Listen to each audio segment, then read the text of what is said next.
음, 제가 오늘 아침에 묵상을 하면서 요한일서의 그 사랑에 대한 부분을 어제도 제가 이제 그 부분에 대해서 묵상하고 또 이제 나누는 글에서도 그 나눴었는데 참 단순해요. 이 하나님의 이 복음의 원리는 요한일서 4장에 보면은 사랑하는 이게 7절부터 그게 나오죠. 사랑하는 자들아 우리가 서로 사랑하자. 한번 펴보세요, 다들. 예, 요한일서 4장 보면은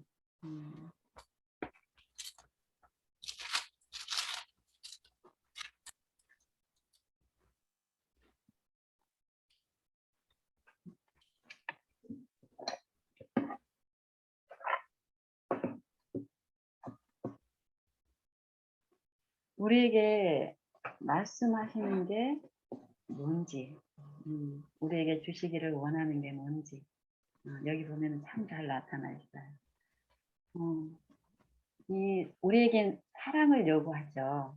우리에게 주신 그 율법도 보면은 이제 율법의 완성이 사랑이라고 하는데 사도 요한은 이 사랑에 대한 부분, 왜 우리가 사랑을 해야 되는지, 사랑이 어떻게 이루어지고 우리 안에 사랑이 있다는 걸 어떻게 알고, 사랑이 없을 때 우리가 하나님하고 어떤 관계에 있는지, 상태에 있는지 이런 것들을 말씀을 이제 하고 계세요. 사랑하는 자들아 우리가 서로 사랑하자. 사랑은 하나님께 속한 것이니 사랑하는 자마다 하나님께로 나서 하나님을 알고, 이 말씀에도 보면은 사랑은 하나님께 속하였단 말은 우리 안에 사랑이 없다라는 말이죠. 근데 사도 요한은 우리한테 우리가 서로 사랑하자. 사랑하자. 그리고 사랑하는 사람은 이거로써 우리가 하나님께로 난 줄을 안다고 하죠. 하나님께로 나서 하나님을 알고. 근데 사랑하지 아니하는 자는 하나님을 알지 못하나니 이는 하나님은 사랑이십니다. 이렇게 말씀하죠. 요 두 말씀은 우리가 깊이, 요 모든 말씀은 하나님, 살아계신 하나님이라고 말씀하셨고, 이 안에 이 말씀이 살아있는 성령이기 때문에 지금 내게 역사하시는 성령으로 이 말씀을 묵상하면서 하게 되면요, 성령이 우리 안에 일깨우시면서 말씀하십니다. 우리가 대부분 이렇게 우리의 모습 중에 그런 것들을 이제 보죠. 생명의 말씀이니까 내가 암송을 해가지고 나중에 필요할 때 꺼내 쓰기 위해서 암송하는 시도를 많이 하는데, 우리의 이 부족이 유한함이 생명은 지금 필요하거든요. 이게 나중을 준비하기 위해서 내가 지금 어떤 노력을 하는데 그 생명이 나하고 상관없는 노력이면 결국 그 나중에도 이 생명은 나에게 역사할 수가 없는 거예요. 우리가 이제 시도해서 어떤 많은 결과를 통해서 배워왔듯이 그런 식으로 애운 것들은 실제로 나중에 내 마음이 거기에 가 있지 않았을 때는 많은 부분 그 노력하고 상관없이 나하고 상관없는 결과로 무익하게 되는 것들을 우리가 체험 가운데 이제 많이 보는데, 말씀은 나중을 위해서 애우는 게 목적이 아니라 이 모든 말씀은 생명이라는 걸 항상 우리가 명심을 해야 돼요. 생명이고 내가 너에게 이른 말이 영이요, 영은 성령이란 말이에요. 영이요 생명이요. 그리고 이 말씀은 살아계신 하나님 예수님이라고 그랬고, 이 말씀이 천지를 창조하셨고 이 말씀으로 모든 만물이 지어졌고 존재하고 지금도 이루어져 가고 있다는 거기 때문에 이 말씀을 우리가 어떻게 취급하느냐, 요게 우리의 상태를 지금 나타내고 있는데, 이론적으로 막 이렇게 하는 게 아니라 하나님은, 성령은 참으로 우리를 아시기 때문에 연약함을 우리의 그 원함이 있는 자들 안에서 하나씩 하나씩 일깨워 주세요. 실제로 갓난 아기에게 엄마가 갓난 아기를 성장시키는데 엄마의 노력이 일순간에 어떤 몇 번의 어떤 큰 일들로 이루어지지 않죠. 그 관계에서 끊임없이 엄마의 사랑이 수고로 이렇게 가면서 엄마의 품성이 이 아이한테 전달이 되는 이 지속적인 여 관계 속에서 이 아이가 엄마의 품성으로 되어지고 알아가면서 이 아이가 자라가요. 믿음도 자라가고. 우리는 보통 외형적으로 육신의 어떤 그런 부분만 보니까 이 아이가 엄마의 어떤 그 물리적인 공급 있죠. 먹여주고 재워주고. 다른 엄마는 나한테 안 했는데 우리 엄마는 나한테 어렸을 때부터 기저귀 갈아주고 재워주고 이런 외형적인 물리적인 것만 생각하는데 사실 하나님의 어떤 사랑을 배워가면서 이렇게 자세히 보면 이 아이가 먹고 이렇게 힘을 내고 성장하고 이랬던 원동력은 외형적인 물리적인 게 아니에요. 물론 그것도 필요하지만 그게 아니라 엄마의 품성이에요. 이 아이의 연약함을 알고 어떤 요구 안 하고 무한한 희생을 통해서 이게 지금 하나님이 엄마들에게 심어둔 하나님의 형상의 부분적인 거예요. 각 엄마들은 하나님 안에 있는 그 생명 그것들을 그 형상을 안에 심어둔 거예요. 근데 이 형상이 아담 안에서는 완전히 있었어요. 그렇죠. 이게 모든 사람이 죄를 범하였으며 하나님의 영광에 이르지 못하던 이 영광이 하나님의 품성인데 아담 안에는 그게 손상되고 훼손되지 않았죠. 그래서 하나님과 이렇게 나누는 부분에서 전혀 어둠이라든지 이런 게 없었기 때문에 굉장히 기쁨과 하나님 안에 있는 충만함으로 충만했는데 지금 우리의 만물은 우리의 죄로 인해서 많이 천연계도 하나님의 형상에서 많이 훼손되어 있고 특별히 우리가 가장 영광을 많이 하나님의 영광과 함께 할 수 있는 그 영광으로 지은 요 인간의 안에 그 하나님의 형상이 가장 많이 손상이 되었어요. 손상되어서 천연계 뭐 이렇게 만물 중에서 가장 악한 게 우리 인간의 마음들이잖아요. 근데 하나님의 형상이 여전히 남아 있어요. 왜냐하면 그게 하나님 우리를 사랑하시는 거고 그 영광들을 바라보게 하면서 그 완전한 영광으로 회복시키는 게 하나님의 구속의 경륜이고 그 영광을 이 사람과 만물 중에 가장 하나님의 영광을 잘 지금 그나마 훼손되지 않게 남겨두신 게 엄마의 마음인 거예요. 특별히 갓난아기, 막 태어난 갓난아기를 취급하는 그 엄마의 품성에 하나님의 그 아름다운 형상이 많이 남아있어요. 근데 그 형상이 이 아이가 무기력할 때 완전한 헌신으로 나타나죠. 갓난 아기 때 막 태어난 아기가 아무것도 할 수 없잖아요. 그럴 때 이 엄마의 그 보호 본능과 이 아이를 사랑하는 거는 자기 몸을 돌아보지 않죠. 이 아이를 위해서 특히 첫 번째 아이 때 우리가 그렇게 많이 하잖아요. 근데 이 아이가 어느 정도 자라면은 요 품성에서 우리가 이기적인 습성 때문에 얘가 어떤 걸 하기 시작하면 어떤 기대를 하게 돼요. 그래서 처음에 했던 그런 품성으로 취급하지 않아요. 그래서 결국 이 아이하고 엄마의 관계가 아이가 자라면 자랄수록 어때요? 많은 분리가 일어나죠. 결국 품성의 문제거든요. 품성. 근데 여기서 이제 이 9장에 보면은, 아니 9절에 보면은 이게 8절에도 사랑하지 아니하는 자는 하나님을 알지 못하나니 이는 하나님은 사랑이십니다. 요 일이 우리 안에서 하나님의 성령의 능력으로 이런 일이 일어나게 하시는데 그 일이 갓난아기의 그 과정에서 어린 시절 요 엄마하고 자녀의 관계처럼 지속적인 삶의 연속적으로 일어난다는 거예요. 우리가 어떤 성령의 능력과 성령의 체험을 하면은 그때 기쁨이 있고 이러지만 이게 지속적으로 가는 게 아니라 매일 그 만남이 있다라는 거예요. 우리 인간인 엄마는 유한하고 부분적이기 때문에 우리가 공간의 지배를 받고 있기 때문에 아이하고 함께 항상 할 수 없고 이렇게 했지만 성령은 영이시라는 거예요. 영. 성령이기 때문에 그리고 우리 깊은 속까지 우리가 알지 못하는 어떤 슬픔과 이런 것까지 다 아시는 분이기 때문에 우리가 그 마음을 열었을 때 우리 안에서 그런 일을 실제로 하나님이 하실 수 있는 일을 우리가 느낄 수 있는 알 수 있는 그 언어로 우리에게 하신다라는 거예요. 누구나가 다 참여할 수 있는 거예요. 그래서 9절에 보면은 하나님의 사랑이 우리에게 이렇게 나타난 바 되었으니 하나님이 자기의 독생자를 세상에 보내심은 저로 말미암아 우리를 살리게 하십니다. 살리게. 이 부분이 우리는 지금 살아 있는데 살리게 하신다라는 거예요. 이게 육신에 있는 요 생애가 아니라 그 영적으로 회복된 이 새 마음으로 하나님과 그 관계에서 살아갈 수 있는 자로 살게 하시는, 그 살리게 하시기 위해서 십자가에 죽으신 거예요. 그리고 부활하시고.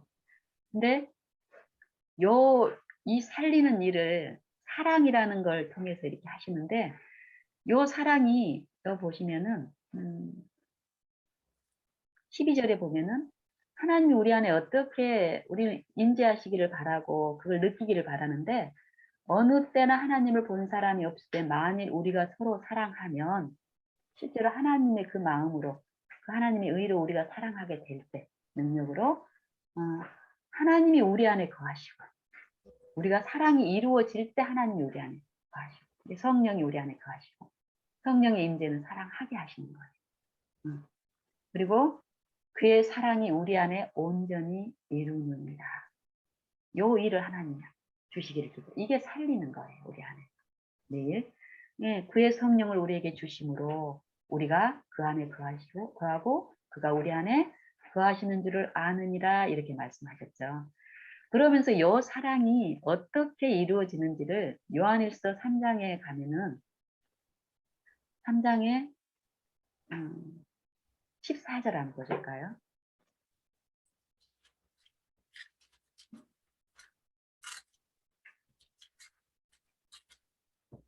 오늘 이제 그 실전에서의 그 부분을 다루기 위해서 요걸 이제 좀 말씀드리려고요. 24절에 우리가 사망에서, 이 육신에 처해 있는 그 영적으로 죽어 있는 상태에서 영적 그 생명에 참여하는 것이 뭘로 이루어지냐면은 사랑하는 건데, 실제로 형제를 사랑함으로 우리가 사망에서 옮겨 생명으로 들어간 줄을 알거니와. 우리는 십자가의 그 도를 통해서 하나님께 새 언약의 기별을 받았잖아요. 아, 예수님이 내 죄를 다 담당하시고 나를 영원한 생명으로 살려놓으셨구나. 이 기별을 받았어요. 그럼 그것이 우리에게 어떻게 이루어지나요? 실제 삶에서 그 사랑이 내 안에서, 내 관계에서 오는 여러 이웃들과의 관계에서 정말 그들을 사랑하게 될 때 그 영생이 들어간 줄을 알게 하신다라는 것은.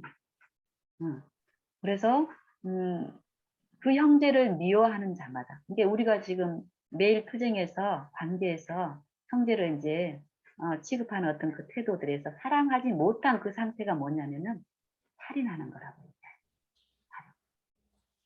그러니까 결국 그 사랑을 주시기 위해서 화목제로 독생자를 이 세상에 보내셨는데, 그 사랑을 거절하는 게 결국 뭐란 소리예요? 살인하는 거고 십자가에 못 박는 거예요. 그리고 하나님이 위하여 죽으신 그 형제를, 그 이웃을 내가 용납하지 못한, 그게 결국 살인하고 있다라는 겁니다. 근데 이건 사법적인 어떤 징벌의 차원에서 보면은, 그러면 내가 형제를 미워하면 안 되겠다, 이렇게 받아들일 게 아니라 사랑할 수 있게 하시는 그 하나님을 바라보시라는 거예요. 그 능력을 바라보시고 구하고 실전에서 우리와 함께 하시면서 말씀하시는 걸 그 사모함으로 이 말씀을 내가 받을 때 그 일을 실전에서 일어나게 역사하세요. 그래서 살인하는, 이게 그 형제를 미워하는 자마다 살인하는 자니 살인하는 자마다 영생이 그 속에 거하지 아니하는 것을 너희가 아니. 이 영생은 사랑하는 부분이라고 이루어지는 거. 사랑이 내 안에 있는 영이. 모든 이 서신서들이 보면 사랑이라는 부분에 대해서 얘기를 하는데, 이 사랑을 어떤 식으로 하느냐, 이걸 이제 관건이겠죠. 고린도전서 13장에 한번 보세요.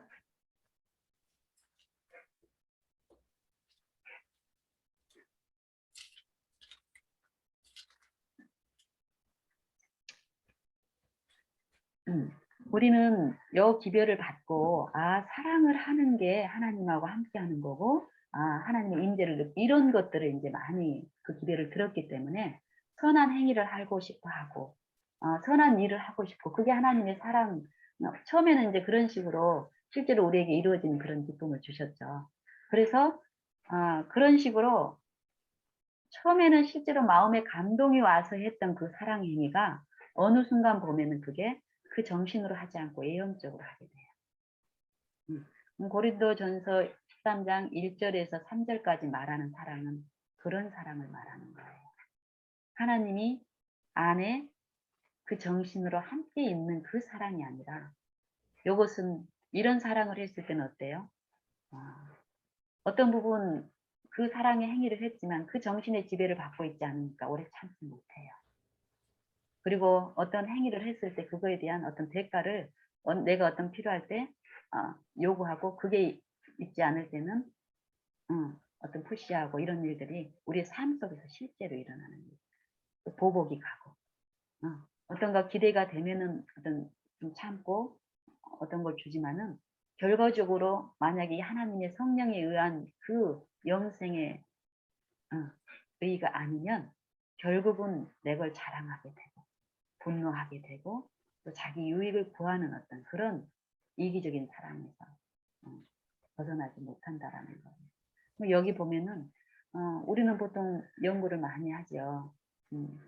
하는데 이 연구하는 부분도 결국은 이 사랑에 대한 그 본질을 말씀하시면서 내 안에 생명이 없다라는 걸 지속적으로 얘기하고, 삶 속에서 하나님의 살아계심을 믿고 우리의 모든 삶 속에서 그 필요를 깨닫게 하시고 우리의 연약함을 통해서 구하게 하심으로 이루시기 위한 것인데, 그 우리가 이렇게 묵상하는 어떤 그런 것들이 아까 성경 암송하는 것처럼 나중을 위한 어떤 방편, 또 남에게 가르치기 위한 어떤 방편.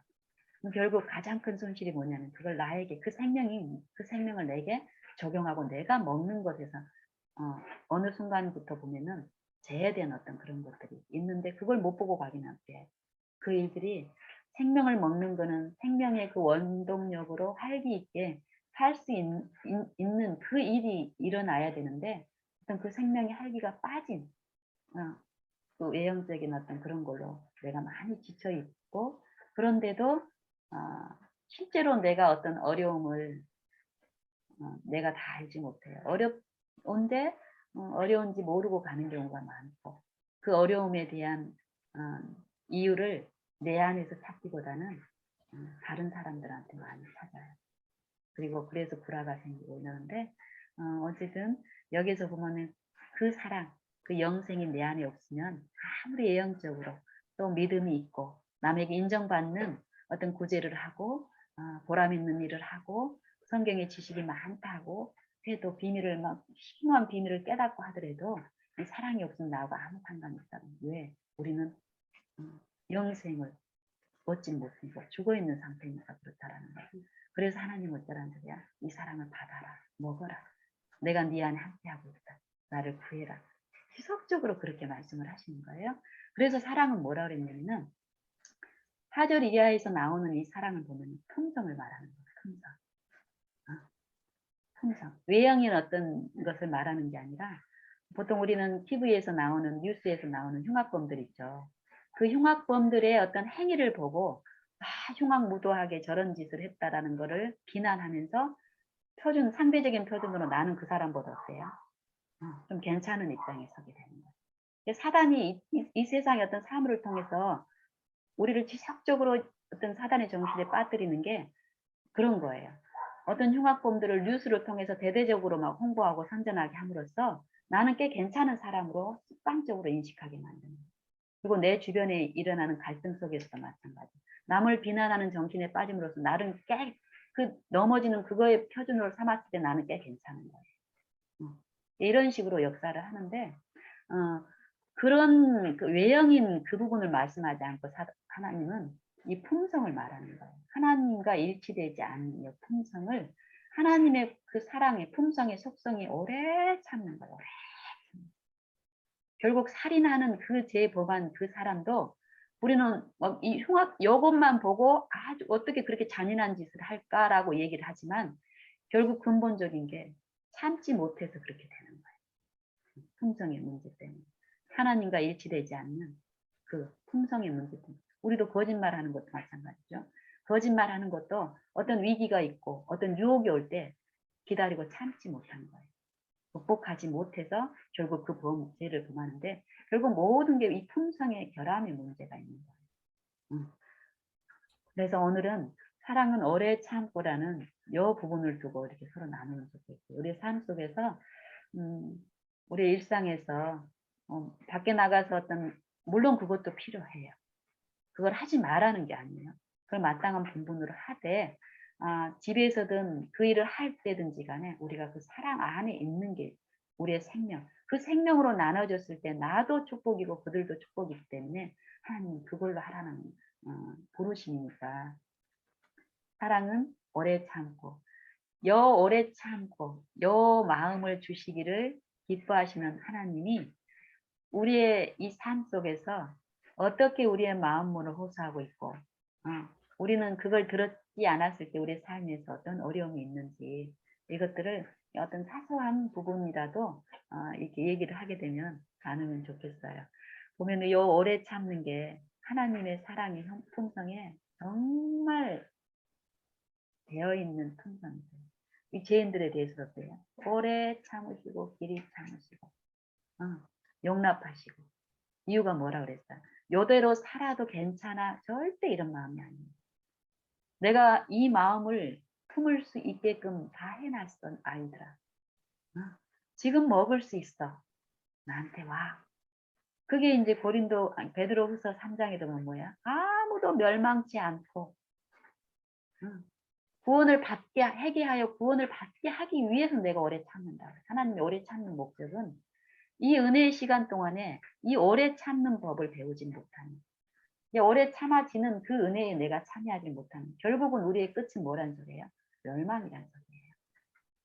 근데 이 은혜의 기간이 있을 때 이 오늘이라는 구원의 날에 이 오래 참는 부분에 대해서 요 삶 가운데 요 부분을 통해서 하나님을 구하고 만남으로써 내 안에 오래 참아지는 일이 있으면요. 그 일을 내가 실제로 매일에서 맛보기 시작하면요. 영생이 뭐라는 걸 알아. 하나님이 주시기를 원하는 게 뭔지를 알게 되고 실제로 하나님이 함께 하신다고 해도 막연했던 그게 실제로 나하고 함께 하신다는 게 더 믿어지면서 그 일을 더 하게 하고 어떤 큰 일에서 이렇게 뭘 시도하는 것보다는 이 사랑은 오래 참고라는 내 품성에 오래 참지 못한 어떤 특질을 통해 가지고 하나님을 부르고 이렇게 했을 때 실제로 우리는 하나님을 만나는 일을 많이 할 수 있어요. 지속적으로 할 수 있고. 그래서 요한복음 14장 12절에도 보면은 마지막 그 셋째 천사의 기별 거기에서도 뭐라 해요? 믿음으로 말미암는 의에서 그 의에 참여한 자들이 나타나는 게 성도들의 인내가 여기 있나. 성도들의 인내가 여기 있나. 이 인내도 오래 참는 거죠. 하나님의 품성을 그들이 갖게 된 거죠.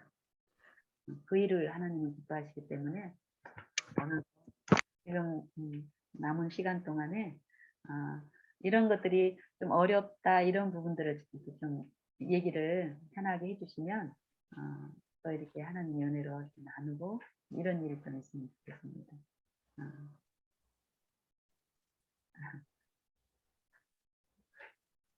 아니면 어제 이렇게 넘어졌던 일도 괜찮아요. 아니면 오늘 아침에 요 관계뿐만이 아니라 이 관계에서 특별히 어떤 불화까지 나가지 않았더라도 내 마음에서 오래 참지 못한 일은 내 마음에서 먼저 일어나요. 그래서 지속적으로 요 마음으로 끌려갔을 때 결국 외형적인 불화로 나타나죠. 짜증이 나간다든지 원망의 소리가 나간다든지 잔소리가 나간다든지 비난이 나간다든지 아니면 내 표정이 일그러진다든지 이렇게 결국 나타나거든요. 그래서 내 마음에 혹시 오늘 이제 아침에 했던 최근에 어떤 일 중에서 내 마음의 분리가 합평한 그 전에는 합평했는데 어떤 일을 통해 가지고 내 마음에 어떤 분리가 일어나는 그런 일이 있으면 한번 말씀해 주셔도 좋아요.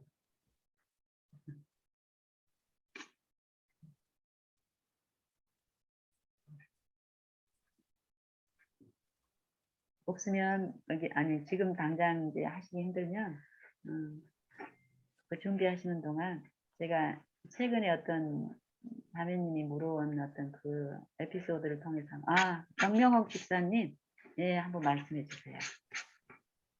네, 안녕하세요. 네. 아니, 말씀해 주신 것 사랑을 오래 참는다고 그런 말씀인데, 제가 실은 10년 동안 간병원을 치매에 걸리신 분들, 그런 분들 제가 10년 동안 모셨는데, 정말 사랑이 없고 그 인내심이 페이션스가 없으면은 그분들을 모실 수가 없어요. 저는 그게 감사한 게 하나님께서 저한테 그런 거를 주신 것 같아요. 아멘. 왜냐면 얼마나 이렇게 감명을 한다는 게, 그 사랑이 없고 그 페이션트가 없으면은 그런 분들을 모실 수가 없어요. 아멘. 왜냐면 그분들이 자기가 그렇게 화내고 싶어서 화내는 게 아니고 병이 그렇게 해주시기 아멘. 때문에 저희들이 그 언더스탠딩을 해야 되고, 저희들이 그걸 그냥 다 받아줘야 돼요. 아멘. 화낼 수가 없어요. 근데 아멘. 우리가 그런 게 없으면은 화가 나잖아요. 아멘. 그래서 저는 하나님께서 어떻게 저를 그렇게 그런 걸 불러주셨나, 그런 일을 할 수 있나. 근데 저는 그 한 분 한 분을 다 어머님, 아버님으로 모셨거든요. 아멘. 근데 제가 이제 거기서 리브인을 했어요. 먹고 자고 이제 거기서.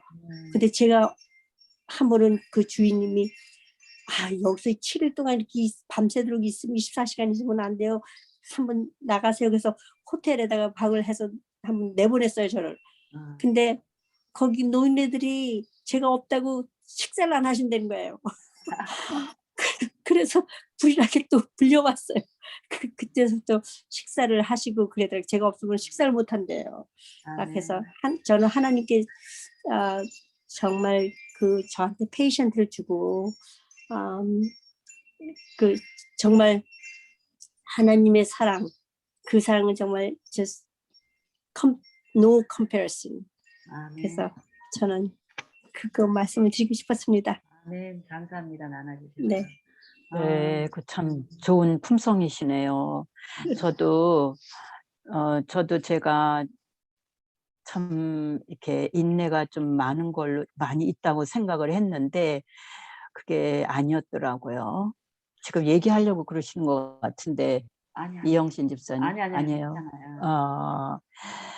근데 그 참는다는 게 참는 거하고 정말 나의 그 심성이 곱고 타고날 때부터 참 이렇게 따뜻한 마음을 또 타고난 사람들이 있더라고요.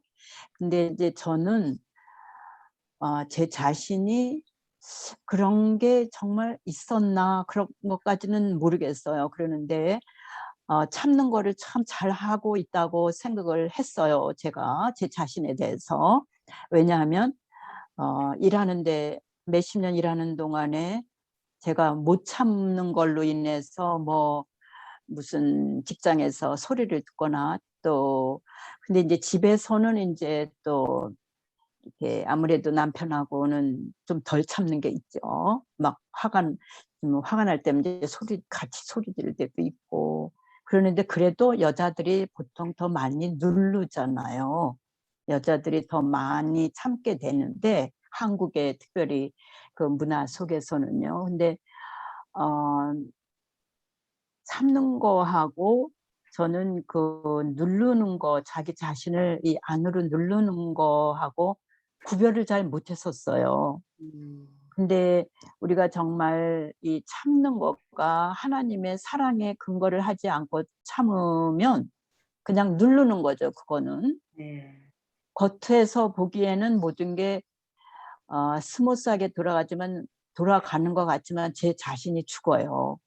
근데 제가 제 자신이 이제 19년도에 한국에 나갔을 때 조금 몸이 작고 이제 나이가 들어서 이렇게 안 좋아지나 하고 이제 한국에 나갔으니까 이제 한의를 보게 됐는데 두 사람 한의를 보게 됐어요. 그러는데 그 두 사람이 다 하는 소리가 심장에 열이 있대요. 심장에 열이 있다고 그러는 거를 왜 한국 엄마들이 많이 갖는 거가 뭐죠? 속병을? 네? 화병이라고 안 그러고 보통 한국말로 쓰는 말이 있는데 불화병? 울화. 네? 울화. 화병이라 그러나 우라라 그러나 우라병, 그러는데 우라병? 그래가지고 근데 그렇게 그냥 우라병 있네 이렇게 얘기 안 하고 심장에 좀 열이 있다 그러고 심장이 좀 따뜻하네요 그러고 그렇게 표현을 하더라고요.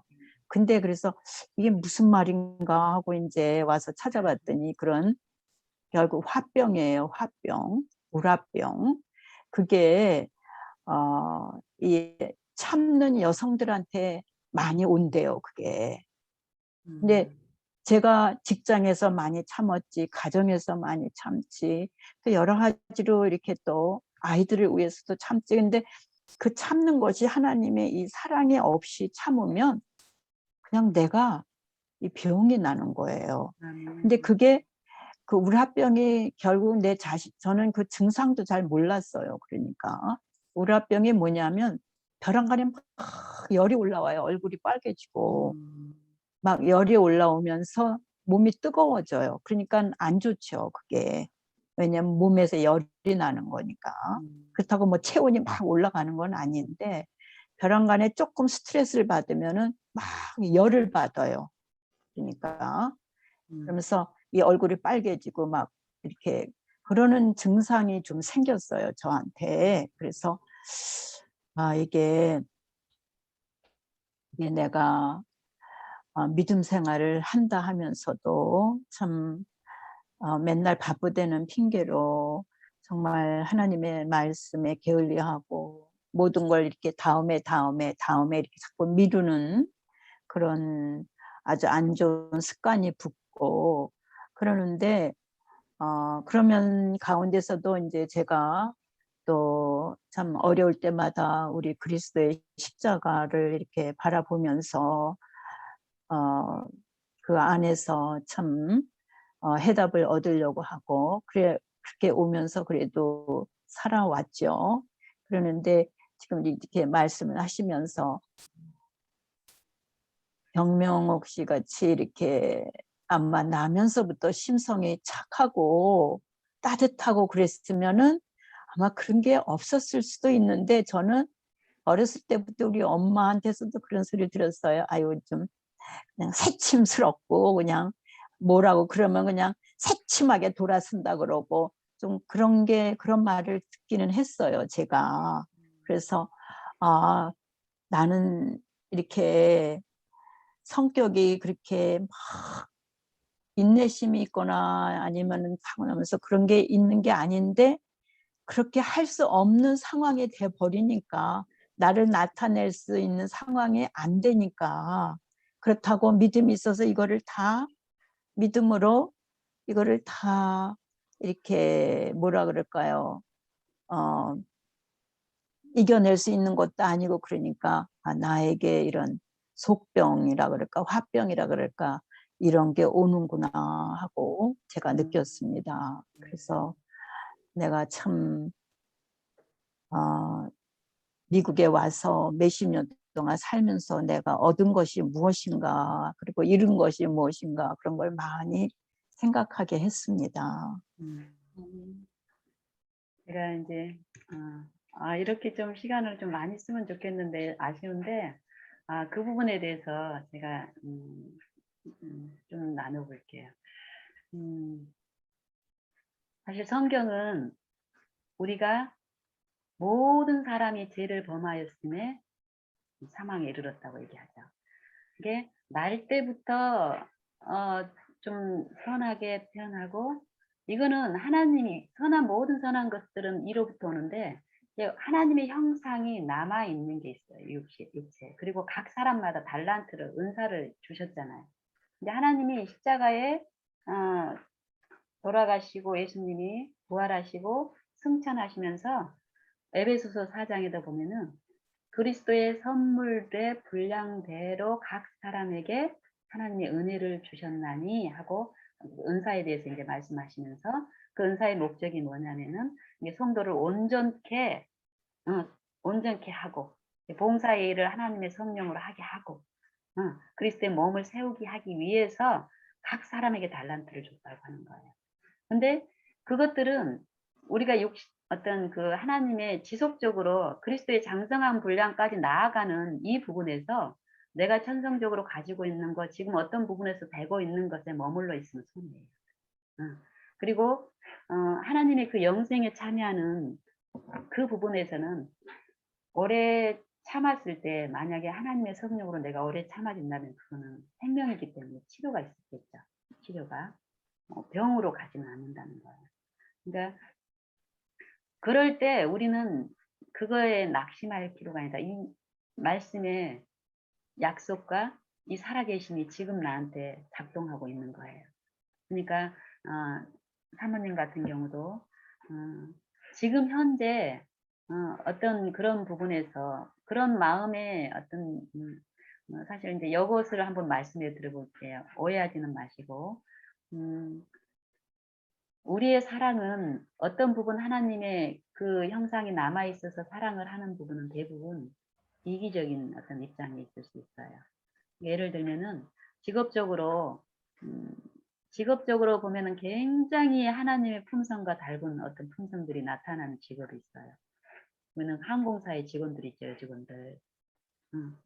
저는 이렇게 직접 비행기는 국내선 한 몇 번 타본 거 말고는 국제선은 타보지도 않았기 때문에 모르는데 국제선을 이렇게 자주 이용하던 어떤 분이 그 스튜어디스들의 어떤 품성에 대해서 나타나는 완전히 이렇게 헌신하는 그런 부분들에 대해서 이제 언급을 하시는데 이게 말하는 이제 동기의 부분이에요. 동기. 이제 우리가 보기에는 참 친절해 그들은. 어떤 불편함도 자기의 어떤 이기적인 걸 호소하지 않고 그 직업의 안에 있을 때는 100% 고객 입장에서, 승객 입장에서 모든 서비스를 다 하는데 이게 진실하냐 이 말이에요. 하나님은 동기를 보시고 중심을 보기 때문에 요 하나님의 사랑은 그들을 그 직업에서만 하는 게 아니라 가정 안에서도 하게 하시는 거예요. 그 분량에서. 이게 하나님의 영생의 생명. 이게 살아 있다면은 이 사랑을 함으로써 하나님이 내 안에 계심으로써 이 사랑이 나타난다면 이 사랑은 분량의 차이는 있을 수 있지만은 질적으로는 직장에서든 원소에게든 집에서든 다 나타난다라는 거예요. 그렇지 않은 경우는 우리가 물론 하나님이 주셔서 이런 선을 행할 직업적으로도 못할 수도 있잖아요. 근데 그 직업적으로라도 그런 식으로 다른 사람들에게 감화를 주는 건 분명히 하나님의 은혜죠.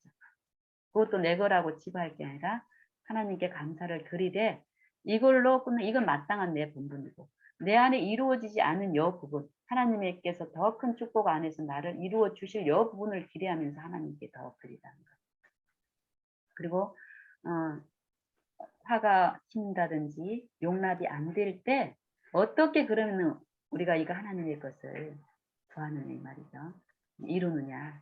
그 현장에서 이전의 습성대로 내가 했던 그 부분에서 어떻게 예수님이 지금 믿음이 없이는 하나님을 기쁘시게 할 수 없나니 그에게 나오는 자는 반드시 어떤가. 지금 내 안에 하나님이 계시다는 걸 믿으라는 거예요.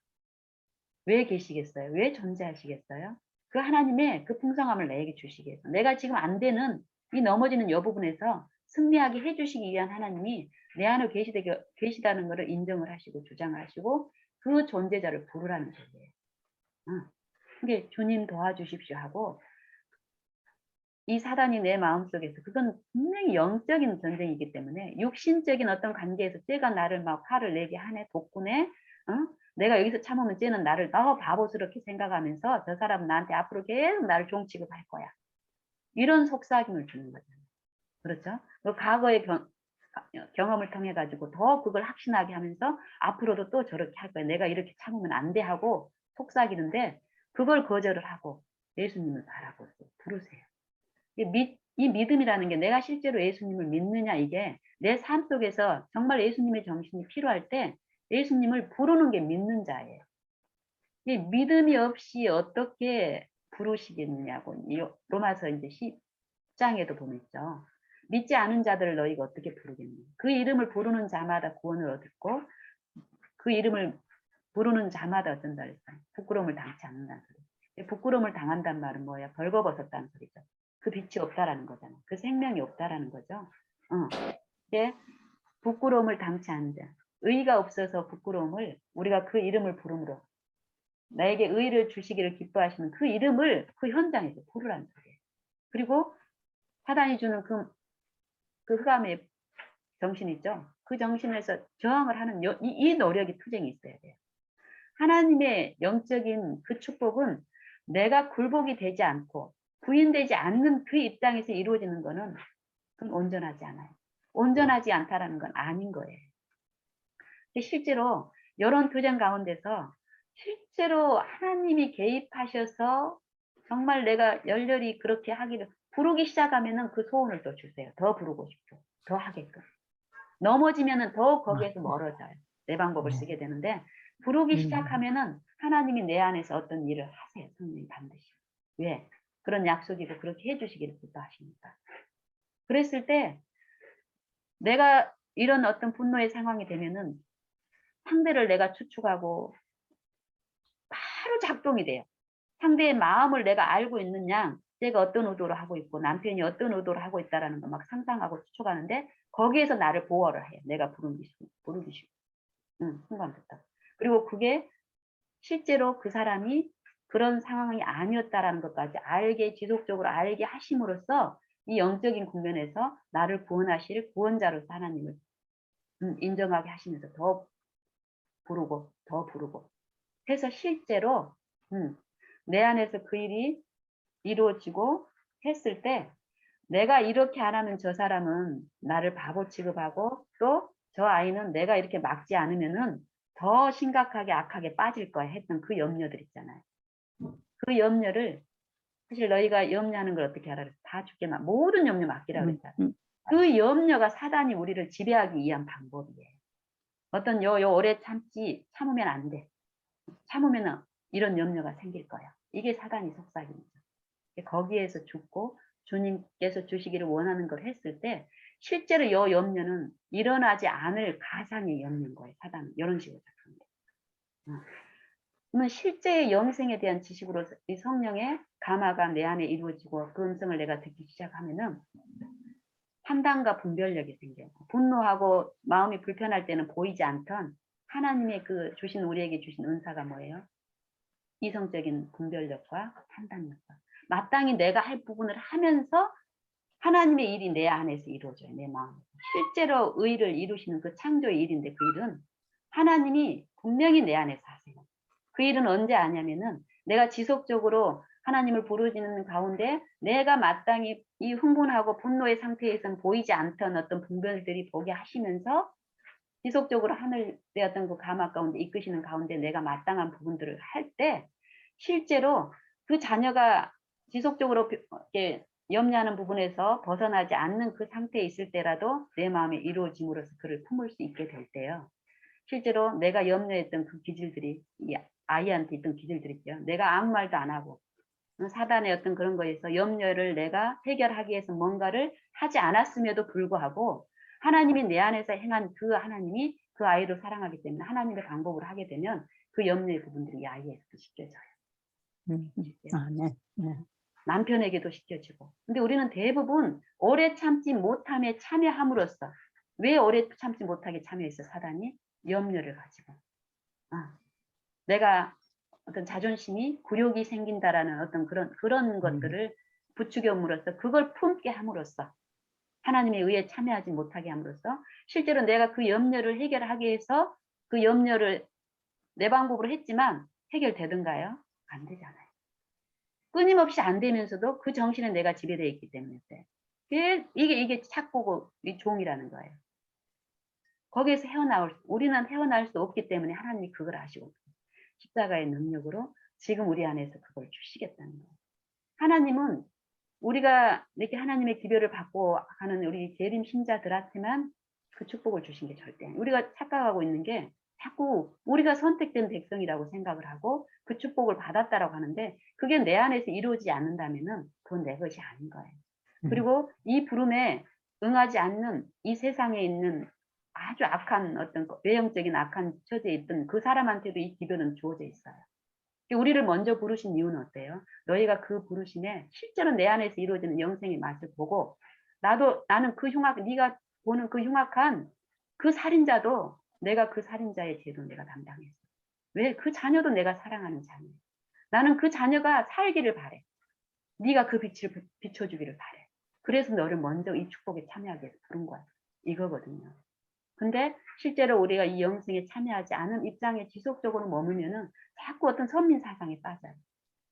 그 밖에 사람은 용서하지 않아도 나는 어떤 부분에서 되는 부분을 자랑하면서 그 부분을 꺼내서 막 나를 위로하면서 어쩌냐면은 나는 하나님이 그래도 이해하시고 나의 연약함은 좀 봐주시면서 좀 저들하고 좀 다르게 이런 추측에 빠진 거예요. 이 추측은 믿음이 아니에요.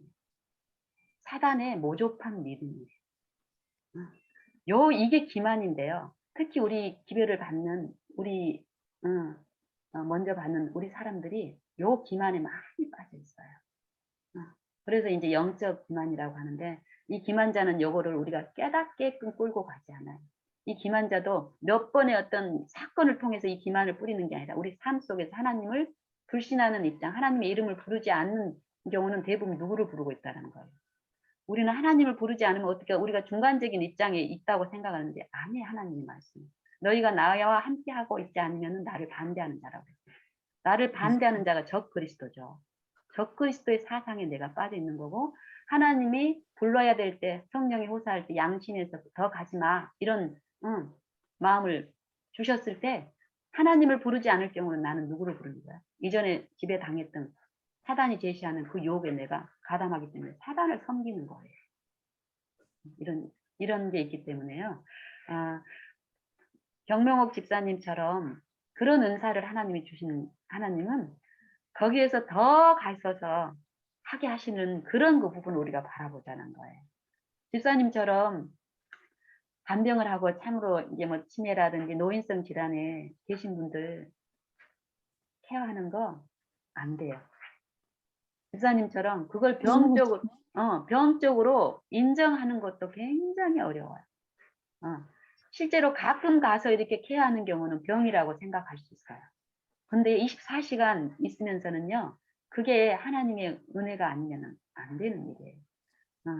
그 은혜를 이제 집사님 이제 지난번에도 좀 제가 나눴지만은 그 은사를 하나님이 주셨고, 근데 그 은사를 주신 하나님은 집사님을 전 생애에서 하나님의 그 은혜 안에서 행복하기를 더 바라시는 거니까 우리가 요 모임을 통해 가지고 지속적으로 집사님이 받은 은혜를 나눠주시면서 또 하나님이 더 그 하나님 안에 충만함으로 이끌기 위해서는 반드시 우리에게 은혜로 주시는 부분이 뭐냐면은 우리의 부족을 깨닫게 하시는 거예요. 우리가 하나님 앞에 부족한 존재라는 걸 지속적으로 말씀하는 이게 성령의 은혜 중에 하나예요. 우리는 그 은혜에 참여하는 어떤 그 축복스러운 부분만 생각하는데 성령이 우리 안에서 그 은혜를 이루시기 위해서는 인간의 상태인 내가 할 수 없는 그 부분을 드러냄으로써 오게 하심으로써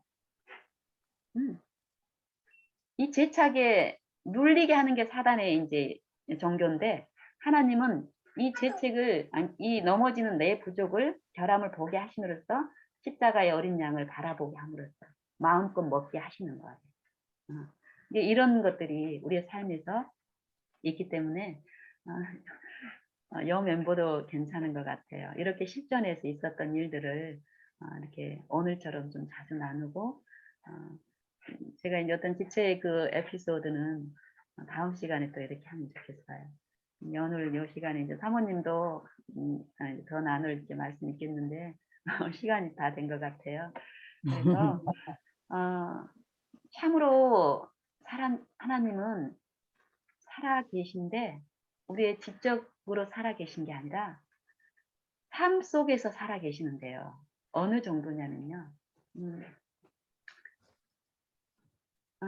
지금 어떤 제 가까운 어떤 사랑하는 내 지체가 영적으로 굉장히 투쟁 중에 있어요.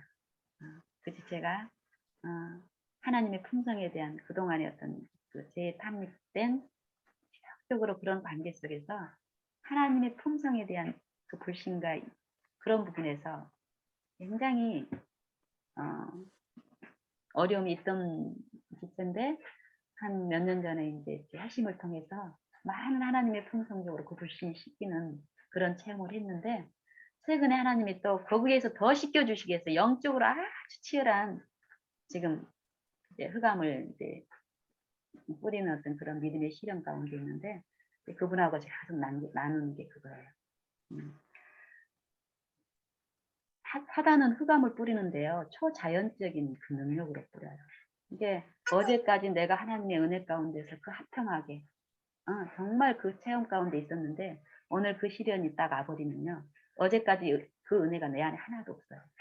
그리고 하나님의 그 축복이 나한테 하나도 머물러 있지 않은가 고 내가 버림을 당하는 것 같은 그런 흑암을 뿌리는 거예요. 근데 결국 그 시련 때 그 시련 중에서라도 하나님이 나를 정말 사랑하셔서 십자가에 돌아가셨는 거예요. 사단이 뿌리는 요거 너는 가망 없어. 네 과거에 이런 걸로 인해 가지고는 하나님이 너를 사랑하실 수 없다. 그런데 그 흑암 중에서라도 하나님의 품성을 붙드내면 내 것으로 그걸 주장하라는 게 예언의신에서 말씀하시는 거예요. 내 걸로 주장하라.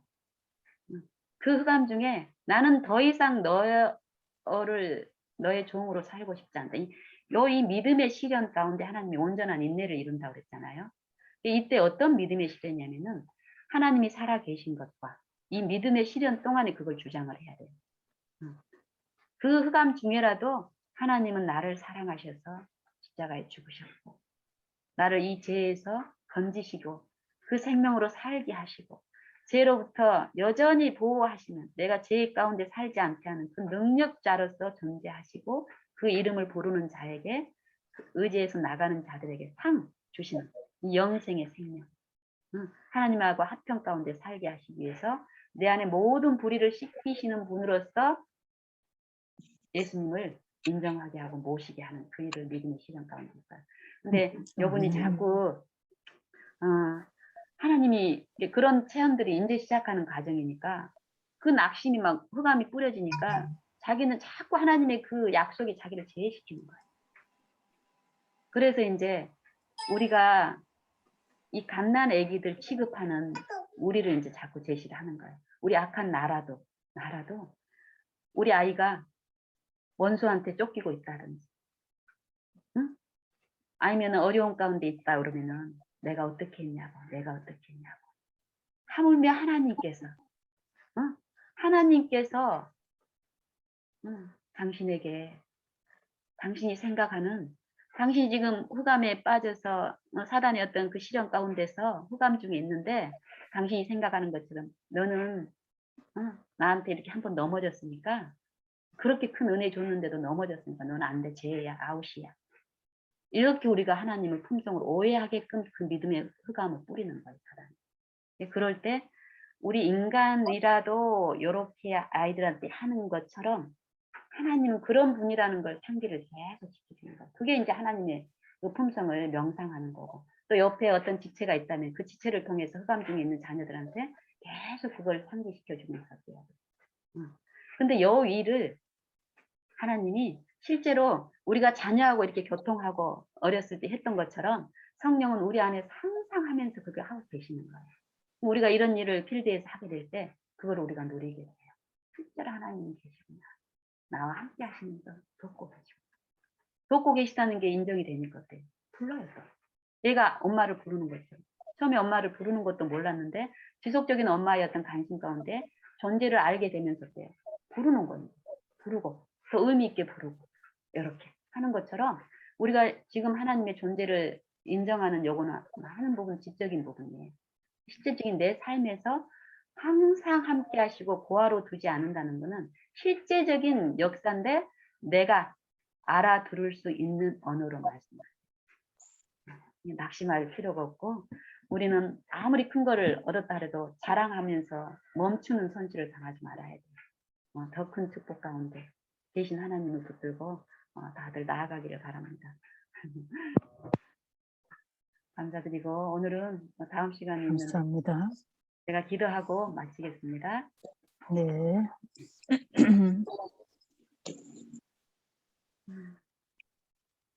살아계시고 항상 함께 계시는 거룩하신 우리 하나님 아버지 참으로 감사합니다.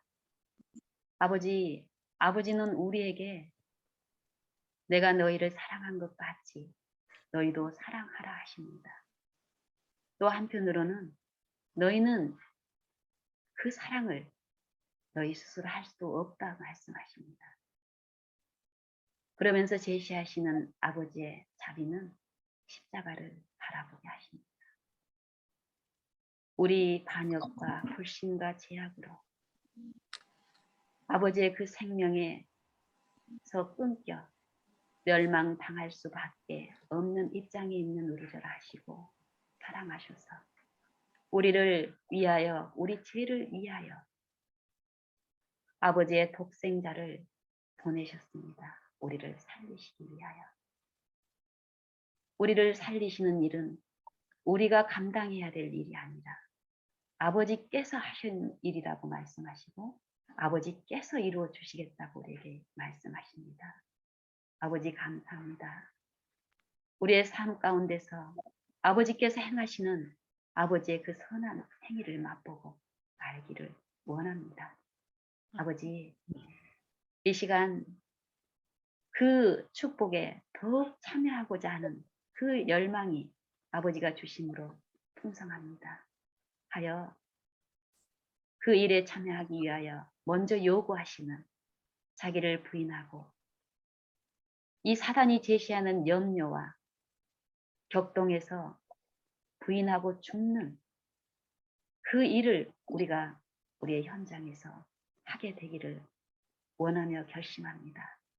아버지, 지금 우리의 모든 전 존재를 아버지께 바치오니 아버지 우리를 이미 십자가에서 아버지의 소유로 삼아 주셨사오니 지금 또 우리를 받으시고 아버지 소유로 삼으사 소유가 되어 우리의 현장에서 아버지 이름을 부르고 우리의 악하고 오래 참지 못하는 것을 아버지께 기꺼이 드리고 아버지 안에 있는 오래 참을 수 있게 하시는 그 의의 생명 우리에게 참여케 하여 주시옵소서. 그 축복을 누리게 하여 주시옵소서.